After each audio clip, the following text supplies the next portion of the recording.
नमस्कार। आज मैं भारतीय जनता पार्टी के सपोर्टर्स से एक बेहद जरूरी बात करना चाहता हूं। कुछ दिन पहले एक बीजेपी का कट्टर समर्थक मिला, बड़ी हल्की सी गंदी सी स्माइल देके बोला, अरविंद जी अगर आप हार गए तो क्या होगा। मैंने भी मुस्कुराते हुए पूछा, मैंने कहा भाई मेरी छोड़ो, ये बताओ कि अगर मैं हार गया तो तुम्हारा क्या होगा। वो एकदम सकपका गया, बोला मतलब। मैंने कहा भाई ये बताओ तुम्हारे बच्चे कहाँ पढ़ते हैं। बोला सरकारी स्कूल में। मैंने पूछा अब सरकारी स्कूल कैसे हैं। बोला स्कूल तो बहुत अच्छे हो गए, टीचर भी बहुत बढ़िया पढ़ाते हैं, रिजल्ट भी बहुत अच्छे आ रहे हैं। तो मैंने पूछा ये बताओ कि बीजेपी की कितनी राज्यों में सरकार है। बोला 20 राज्यों में। मैंने पूछा किस राज्य में अच्छे स्कूल हैं, तो बोला कहीं नहीं।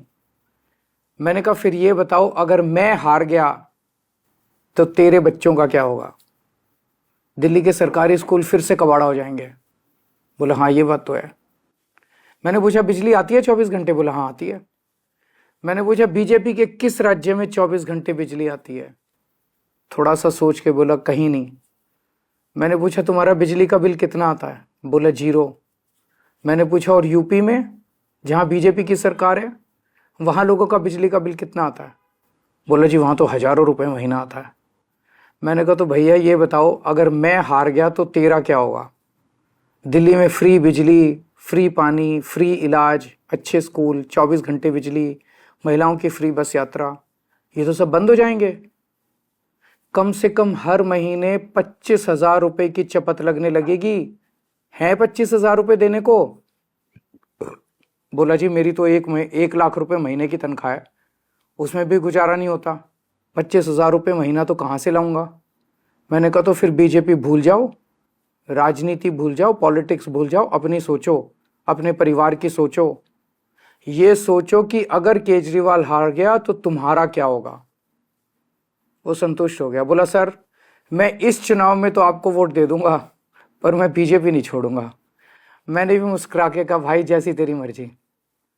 मेरी सभी बीजेपी के सपोर्टर से अपील है कि अगर बीजेपी आ गई तो आपको हमारी सरकार से मिलने वाली सारी सुविधाएं बंद हो जाएंगी। मोटे मोटे तौर पे 25,000 रुपए हर महीने की चपत लगने लगेगी। हैं इतने पैसे, भुगत लोगे? नहीं ना। तो फिर मैं आपका भाई होने के नाते आपको सलाह दे रहा हूं, झाड़ू पे वोट दो। आप चाहे अपनी पार्टी मत छोड़ो, लेकिन इस चुनाव में झाड़ू पे वोट दे दो। इसी में आपका और आपके परिवार का फायदा है। और हाँ, अगर आपको कभी पर्सनल काम भी हो तो अपने इस भाई के पास आ जाना, मैं हमेशा आपके काम आऊंगा।